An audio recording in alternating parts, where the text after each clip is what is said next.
your heart determines whether you're fit or not for what God has called you to do.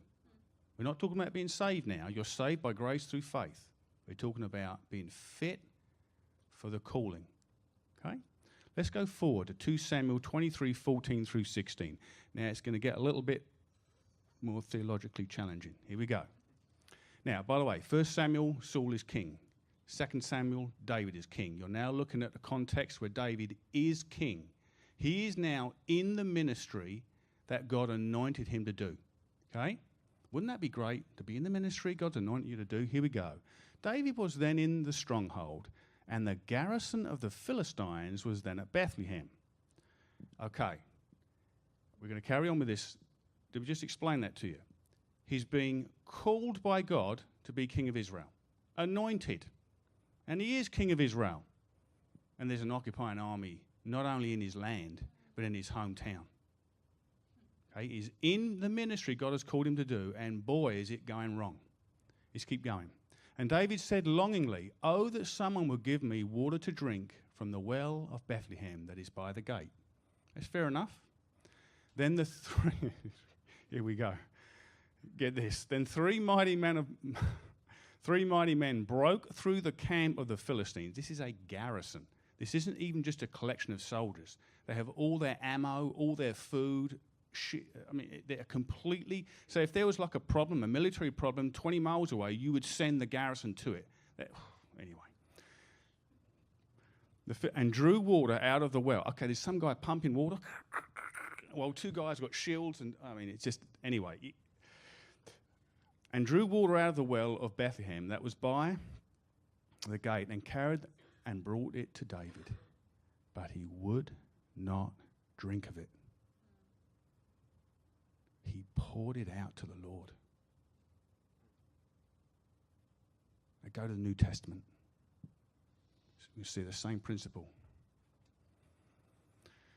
And while Jesus, he was at Bethany in the house of Simon the leper, and he was reclining at table, a woman came with an alabaster flask of ointment, a pure nard, very costly, and she broke the flask and poured it over his head. There were some who said to themselves indignantly, "Why was the ointment wasted like that? For this ointment could have been sold for more than 300 denarii and given to the poor." And they scolded her. Now, this is a principle here. We all receive blessings from God. Financial blessings, relationship blessings, career blessings, ministry callings. We all receive blessings from God. But we have a principle in Old Testament and New Testament that we are to take the blessings we've received from God and release them and give them back to God. Now, let me tell you what happens if you don't do that with God's blessings. The light within you becomes darkness. You start to lust after the good thing that God has given you, enjoy it and seek to be satisfied yourself with it. It corrupts you. Here's some red flags. 1, you would resist someone taking it away from you. 2, if it's taken away, you get better. I know from personal experience. Sorry. The blessings we receive from God are supposed to become rivers of living water, that he can bless others through us. But to get to that place, we have to have a heart attitude that releases these blessings and a mind attitude that decides to do it. Make sense? Yeah. Let's go forward. 2 Samuel 7:12. Now this is God speaking to David through the prophet. "When your days are fulfilled and you lie down with your fathers, I will raise up your offspring after you, who shall come from your body, and I will establish his kingdom. He shall build a house for my name, and I will establish the throne of his kingdom forever." Okay, let's go to New Testament.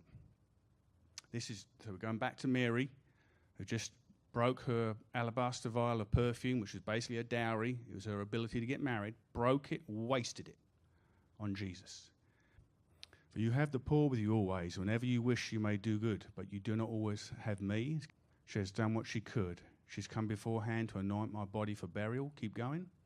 Assuredly, I say to you, wherever this gospel is preached in the whole world, what this woman has done will also be told as a more memorial to her. We started off that each and every one of us is picked by God, called by God for a purpose, for a calling, for a ministry, for good deeds. And in that process, we're given spiritual blessings, but we mustn't cling to them. We've got to release them and let them go, that God will bless others through them.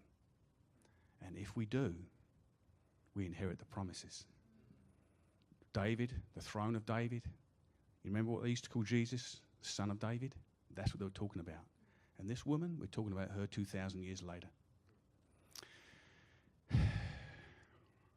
I've already told you the negative side, that if you cling to the blessings that God gives you, they will corrupt you.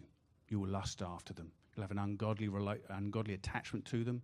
You'll fiercely resist them being taken away, and you'll be bitter if they are, towards God or people. Let me tell you another negative side to it. When you pour out your alabaster vial of perfume, or whether you pour out your water, as David did, people will accuse you of wasting your resources and your life on Jesus. Always had a good sign. I really hope you experience that. I really hope you experience people saying to you, you're doing too much, you're going too far, you've gone off the deep end. You can be a good Christian and go to church, but you've gone too far. It's really good when you hear that. You're supposed to waste your life on Jesus. Okay? And if you do, that's when you inherit your promises.